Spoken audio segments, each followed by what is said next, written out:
So adding state for the first time to our component, our Lego set table, will replace this list for us. Now, how are we going to do that? Well, we are going to basically pawn this list off into a JSON file and just import it in here. So you're going to create a new folder in source called data. That data will have Lego data.json. And then that Lego data.json is basically the same data we just have there, but only in an array. So it's an array with the two objects. Again, it's JSON, so don't forget to place your double brackets in here. And then you can remove all this. Spoiler, this will break your application. So now we don't have any list anymore. It doesn't exist. So how are we going to contain our data and how are we going to load them in? Well, first of all, we are going to import our file. That's the basic part. You can also set the button ready for later. And so import Lego data from, and then we can go to the data folder /Lego data.json. So we have the JSON file, we can parse it and then move it to a list variable, but that's not really useful because we want to have some memory in our component and we use state for that. So state is going to be used, again, you can watch the theory that I give or the slides in combination with the React documentation, but now we're going to be executing it immediately. So we're going to be importing use state from React because that's the hook that we're going to be using. Hooks always, there are some key rules when using hooks, and I refer to the documentation for that. One of them is you have to always do it at the top level of your function. You cannot do it in the return statement, after the return statement, doing some functions first and then the hook, no, or any other calculations. The hooks need to be at the top level of your function. So how do we create a hook? Well, a hook always consists from a constant. The first parameter in this is the name of the variable that we're going to be maintaining. In this case, it's list. Second part is going to be the function that can change that variable. So in this case, it's the convention is place set before the name of the variable. And then we're going to equal that to use state. And in between those brackets, we need to set the default value. Now the default value for us is easy. It is Lego data because we've already imported it. And look again, only with this clean one-liner, we have a working application again.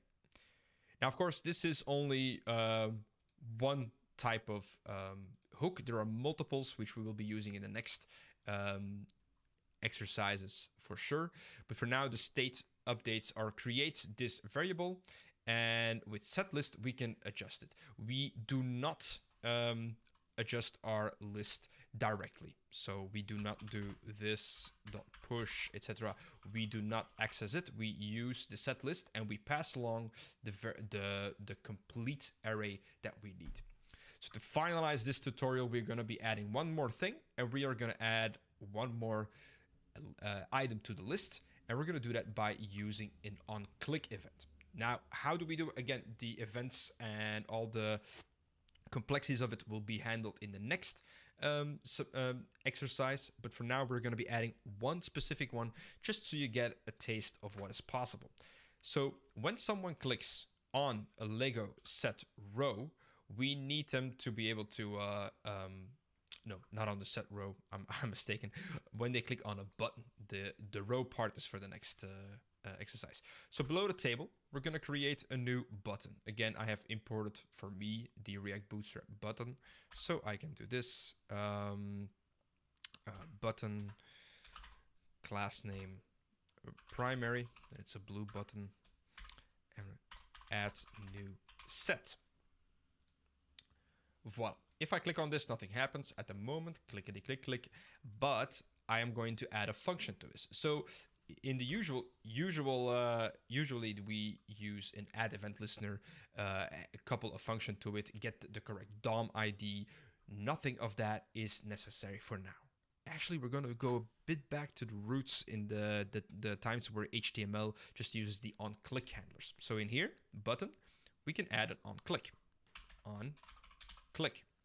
With the onClick, we tell them which function to execute the moment you click on that button. Again, spoiler alert, click is just an event. If you want to do on change, on focus, on hover, that's all possible. So all the regular events from HTML are available here. So in here, I will handle click, handle button click.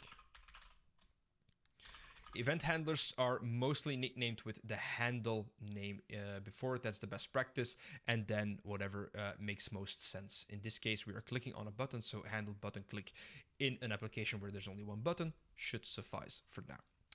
That's a function, so we need to declare that function. Handle button click, and we are creating our function. Just to make sure it works, we are testing it out with some console logs, the good old console logs.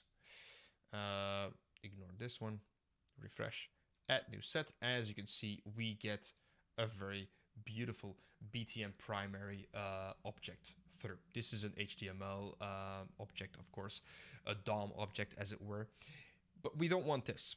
When we click on it, we just want to update the list. So again, like I said, we can do set list. Now the problem is we need to pass along a new list, as in here needs to be the complete list plus another one. So how are we going to do that? One of the more common things is to create a new list based on the current version of it, add something, and then add that new list to set list. So 3 steps. In this case, I am going to create a new variable. That's new list.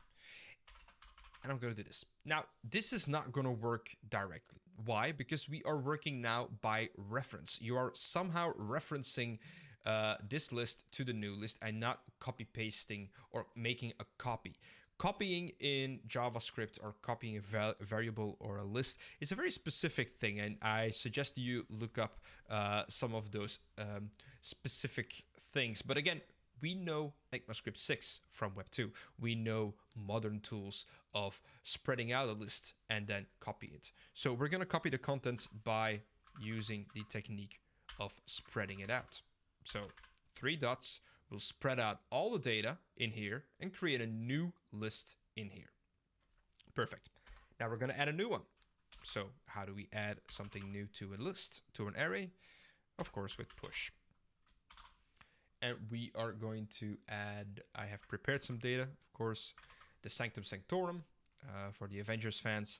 So this is going to be added to the new list, and then set list is going to be updated with that new list. So those are the 3 steps on how to update an array. Again, there can be lots of things in here that you can do from fetch calls, from calculations, multiplying, etc. But let's see what it does now if I refresh. If I add new set, it automatically adds a new value to it. Now, what happens really is we add a new set. The list here is updated, and what React does is look in its components is like where is the list used and where do I need to update it. So basically what it does not re-render the whole table. No, it looks at key and it's like, you know what, this third one does not exist, so I'm gonna render only that one. And now you can keep going through it. And of course it's completing now because I have hard coded the key to 3. And now I have 1, 2, 3, 4, 5 instances with the same key. It will work though, but it's not very performance friendly. So again, we have completed the first application for the Lego collection. Thank you for your attention. Go back to the canvas to look at the theory. And for everyone else, and of course the students, I'll see you in the next video where we will be creating an interactive story path.